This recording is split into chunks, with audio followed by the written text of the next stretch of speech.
children. Now I start the remaining part of uh, part 1. Sometimes I find a rupee in the garbage. I remember a story a man from Udupi once told me. As a young boy, he would go to school past an old temple where his father was a priest. He would stop briefly at the temple and pray for a pair of shoes. 30 years later, I visited his town and the temple, which was now drowned in an air of desolation. In the backyard where lived the new priest, there were red and white plastic chairs. A young boy dressed in a grey uniform, wearing socks and shoes, arrived panting and threw his school bag on a folding bed, looking at the boy. I remembered the prayer another boy had made to the goddess when he had finally got a pair of shoes.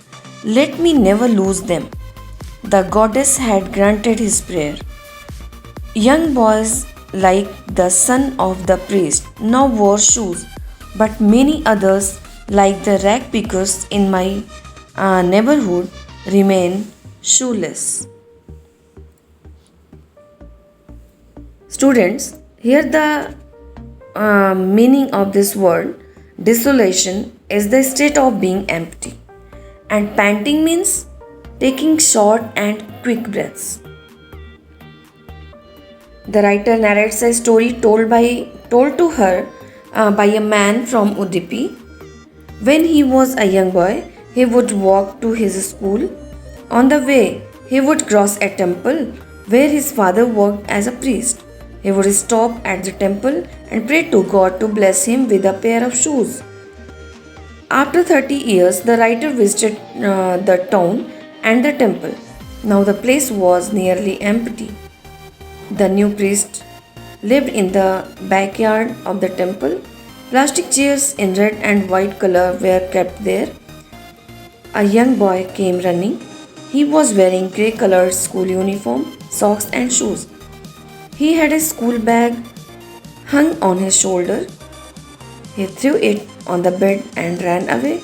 The writer wants to say that the financial position of the priest at the temple had improved over the last 30 years.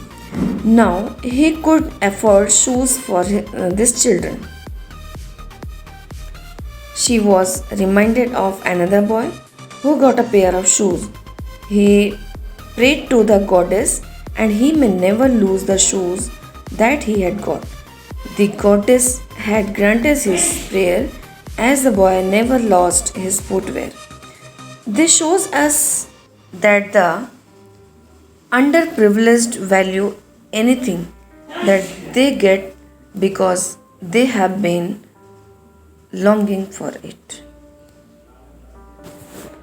My acquaintance with the barefoot rag pickers leads me to Simapuri, a place on the periphery of Delhi, yet miles away from it, metaphorically. Those who live here are squatters who came from Bangladesh back in 1971. Sahib's family is among them. Simapuri was then a wilderness. It still is, but it is no longer empty.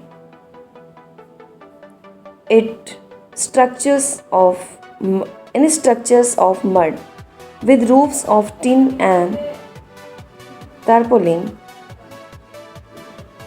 devoid of sewage, drainage, or running water, live 10,000 rag pickers. Here, acquaintance means contact, periphery means outer area, metaphorically means symbolically, squatters means a person who unlawfully occupies an uninhabited building or unused land. Wilderness means a wasteland.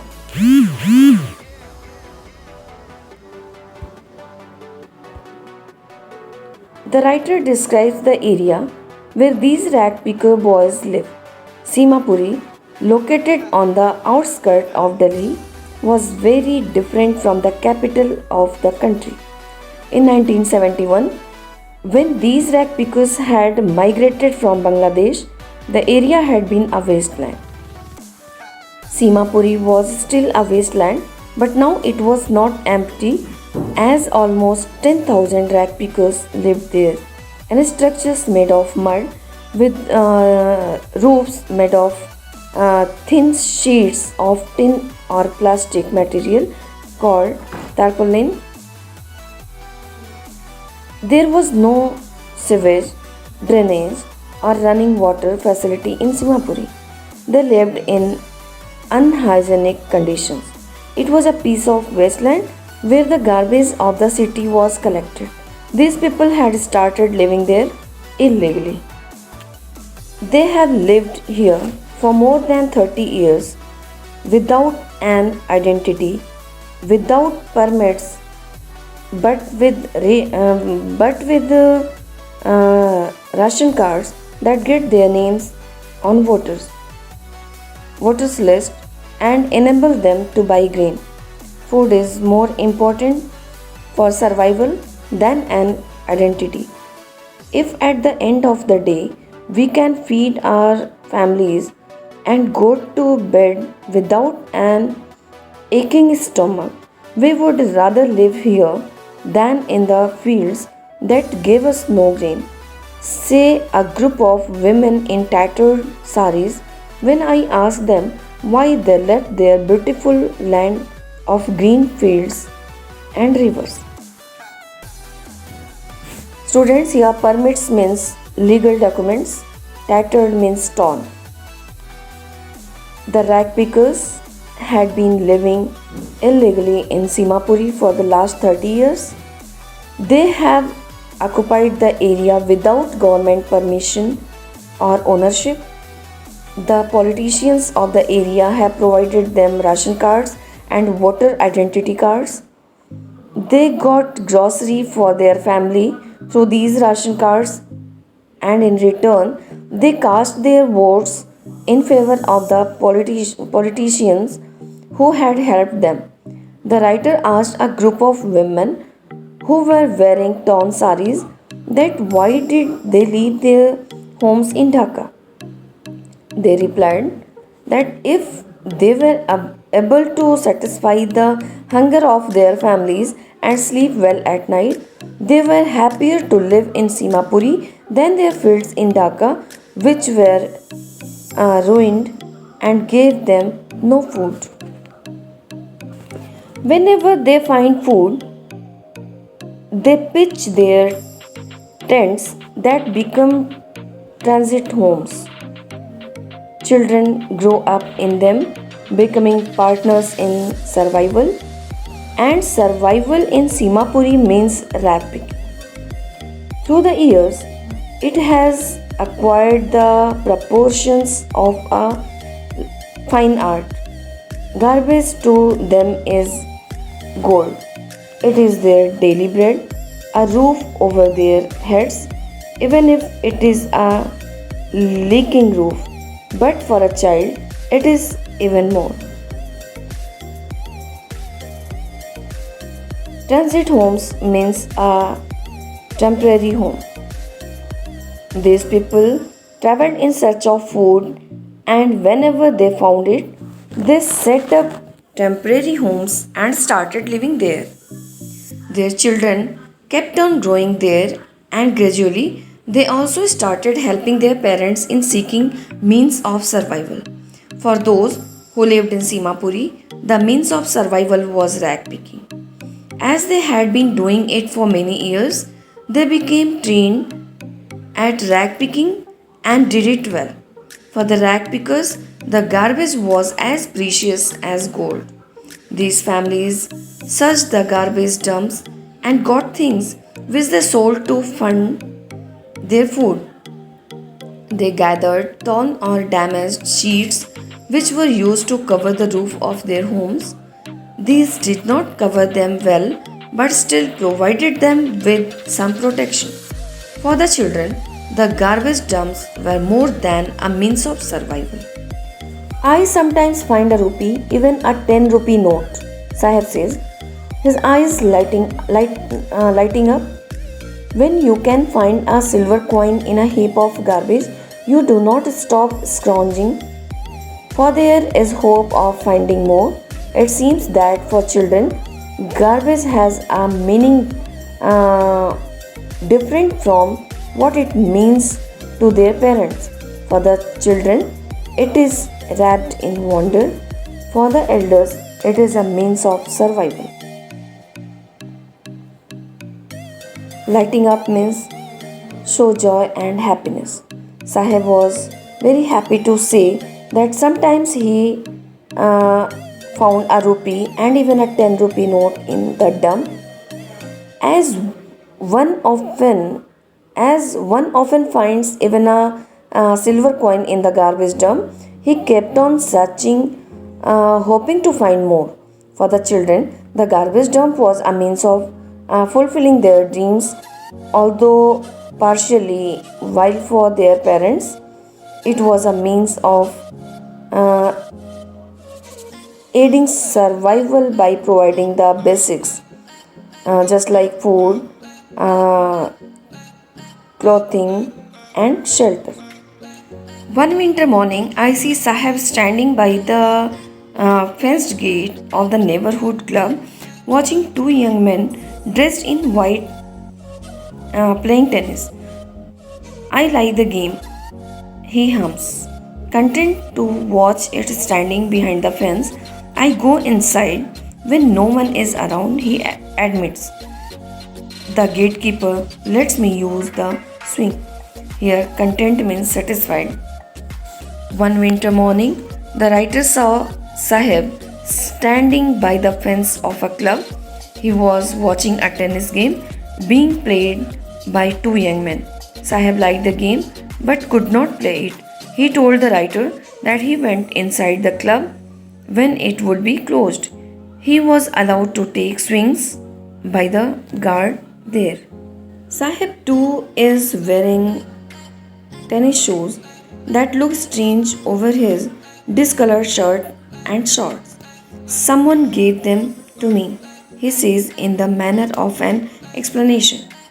The fact that they are discarded shoes of some rich boy who perhaps refused to wear them because of a hole in one of them does not bother him. For one who has walked barefoot, even shoes with a hole is a dream come true. But the game he is watching so intently is out of his reach. Discarded means thrown away, and bother means worry. The writer saw that Sahib was also wearing tennis shoes. They did not look appropriate with his dress, which was worn out and had faded. He told the writer in an attempt to justify himself that someone gave him the shoes. She, however, figured out that he had got them from a garbage dump. They must have been thrown away by a boy from a rich family as he did not want to wear them anymore. Probably they had a hole or two in them due to which he did not want to wear them. On the contrary, Sahib was not bothered by this fact and had no problem wearing them as he could not afford anything better than that. He walked barefoot, and to wear a shoe even with a hole was like a dream for him.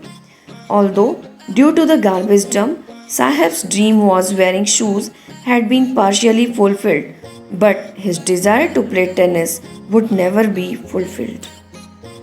This morning, Sahib is on his way to the milk booth. In his hand is a steel canister.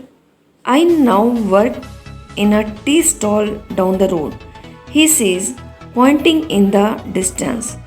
I am paid 800 rupees and all my meals. Does he like the job? I ask.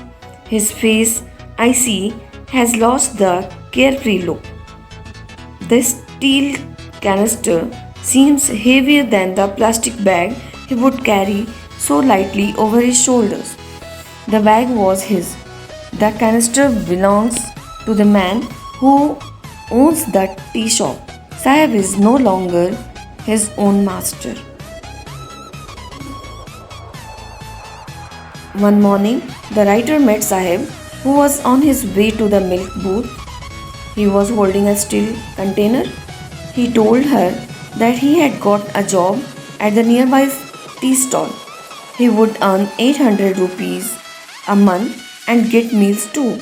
The writer asked him if he liked the job as she could see that he had lost the carefree look. As now Sahib was working for someone else and was carrying his master's container, he was burdened with responsibility. Earlier, as a rag picker, Sahib would carry his own bag and was his own master. Now, he was no longer his own master.